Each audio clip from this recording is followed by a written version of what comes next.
Hey guys, welcome back to one more video. ఈ వీడియోలో చూపిస్తున్న శారీ వచ్చేసి మనకు ఒక కస్టమర్ పంపించారనమాట. ఇది వచ్చేసి ice blue and pink colour కాంబినేషన్లో ఉంది. శారీ అయితే కలర్ కాంబినేషన్ చాలా బాగుంది, అంటే లైట్ అండ్ డార్క్. ఇది వచ్చేసి మనకి మగ్గం వర్క్ చేయడానికి పంపించారనమాట. ఇక్కడ వచ్చేసి నేను శారీలో బ్లౌజ్ అయితే అస్సలు బాగోదు. ఇదనే కాదు, మనకి ఏ శారీలో వచ్చిన బ్లౌజ్ కూడా బాగోదు అనమాట. మ్యాక్సిమం నేనైతే కనుక సపరేట్గా బ్లౌజ్ తీసుకొని డిజైన్ చేయడానికే వాళ్ళకి సజెస్ట్ చేస్తూ ఉంటాను. అండ్ ఇక్కడ వచ్చేసి ఇదే సేమ్ పింక్ తీసుకున్నాను అనమాట. అండ్ ఇక్కడ వాళ్ళకి ఏంటంటే కొంచెం బడ్జెట్లో కావాలి, అలాగే వాళ్ళు మామూలుగా హ్యాండ్స్కి లైన్స్ ఉన్న డిజైన్ కావాలని అడిగారు. బట్ ఎక్కువ బడ్జెట్ పెట్టలేము, సో కొంచెం తక్కువ బడ్జెట్లో మాకు కావాల్సినట్టు చేయండి అని అడిగారు. అండ్ ఇక్కడ వచ్చేసి నేను క్లిప్ స్టోన్స్ అండ్ బీడ్స్తోనే వర్క్ అయితే చేస్తున్నాను. ఆ పర్సన్ది ఎంగేజ్మెంట్ వచ్చేసి Feb 29th అనమాట. సో మళ్ళీ మీరు వర్క్ చేసి ఇచ్చిన తర్వాత నేను బయట స్టిచ్ చేయించుకోవాలన్నా నాకు కొంచెం కష్టం అవుతుంది. సో మీరే స్టిచ్ కూడా చేసేసి ఇచ్చేసేయండి అక్క అనేసి అన్నారనమాట.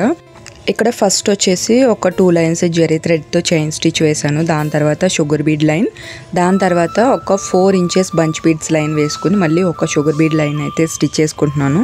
ఇక్కడ only clip stones and sugar బీడ్స్తో మాత్రమే వర్క్ చేస్తున్నాను. ఎలాంటి జర్దోసి కానీ ఇంకా ఏ ఐటమ్స్ కూడా నేను యూజ్ చేయట్లేదు. మీలో ఎవరైనా ఫస్ట్ టైం మన ఛానల్ని చూస్తున్నట్లయితే తప్పకుండా సబ్స్క్రైబ్ చేసుకోండి, బికాజ్ ఫర్దర్గా అయితే కొన్ని మంచి క్రియేటివ్ వీడియోస్ అయితే రాబోతున్నాయి అన్నమాట.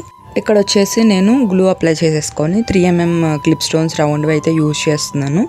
రౌండ్ లోపల ఉంటుంది కదా, వైట్వి, ఆ వైట్లో గోల్డ్ కూడా ఉంటే మనం కావాలంటే గోల్డ్ కూడా వేసుకోవచ్చు. బట్ గోల్డ్ వేస్తే ఇక్కడ మనకి ఎలాగో పక్కన గోల్డ్ బీడ్సే ఉన్నాయి కదా, సో మళ్ళీ మనము గోల్డ్ క్లిప్ స్టోన్స్ వేసుకుంటే మిక్స్ అండ్ మ్యాచ్ అయిపోతుంది, డిజైన్ అనేది ఎలివేట్ అవ్వదు. సో అందుకని ఇక్కడ నేను వైట్ కలర్ స్టోన్స్ అయితే తీసుకున్నాను అనమాట. చుట్టూ ఉన్న క్లిప్ వచ్చేసి గోల్డ్ కలర్లో ఉంటుంది, స్టోన్ వచ్చేసి వైట్ కలర్ అనమాట. ఇప్పుడైతే ప్రజెంట్ ఇక్కడ ఈ క్లిప్ స్టోన్స్లో కలర్ క్లిప్ స్టోన్స్ కూడా అవైలబుల్గా ఉన్నాయి. అండ్ దాని తర్వాత 5mm ట్రయాంగిల్ షేప్లో ఉన్న క్లిప్ స్టోన్స్ అయితే యూజ్ చేస్తున్నాను. ఇవైతే స్టిక్ చేయడానికి కొంచెం సాహసమే అనమాట.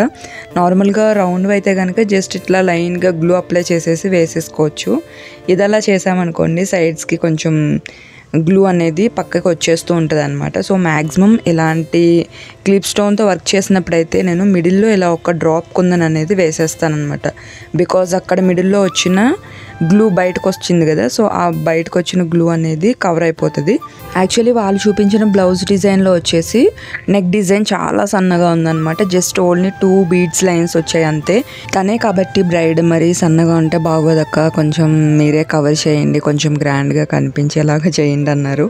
సో ఫైనల్గా అయితే ఇది ఇలా చేశాను. అండ్ ఆఫ్టర్ స్టిచ్చింగ్ కూడా బ్లౌజ్ నేను అనేది మన ఛానల్లో షార్ట్ లాగా అప్లోడ్ చేస్తాను, మీరైతే ఖచ్చితంగా చూడండి. అండ్ దీనికి సంబంధించిన స్లీవ్ డిజైన్ వచ్చేసి నెక్స్ట్ వీడియోలో పోస్ట్ చేస్తాను. సో ఇదండి వాళ్ళ వీడియో నచ్చితే కనుక తప్పకుండా లైక్ చేయండి. మళ్ళీ ఇంకొక మంచి వీడియోతో మేము ముందుకు వచ్చేస్తాను. అంతవరకు బాయ్ బాయ్.